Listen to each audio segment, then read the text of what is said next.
Magandang hapon guys, shout out sa ating mga lahat ng ating mga viewers, no? Mega love, shout out sa ating mga DDS vloggers. Dito na tayo sa YouTube channel TV, no?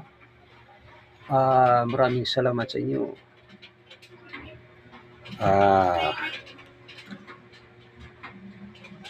Kumusta mga DDS vloggers?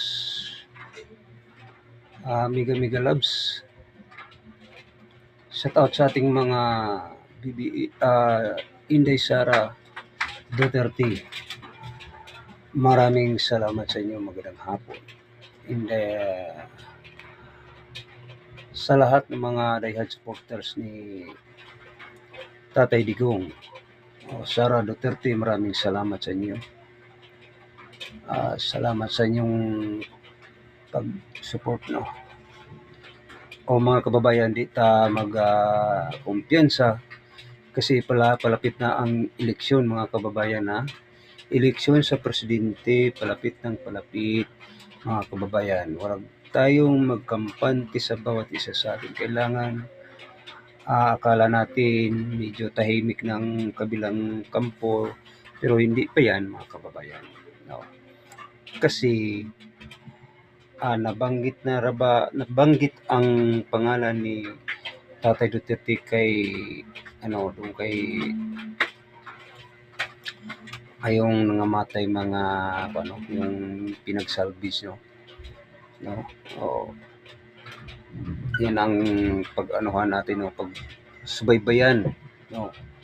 Kasi kahit wala pakialam si Duterte noon yan, ngayon parang may balak silang kay Duterte, pero wala naman sana kung tutusin talaga yun. Walang saysayan kasi madaling salita, hindi makayanan kasi isang big time talaga, big time. So yan ang nasasabi natin na maraming ibang salvage ni laglag doon sa click, no? So mayroong na-recover o madaling salita, ebidensya, no? So aywan natin kung anong takbo sa nila, no?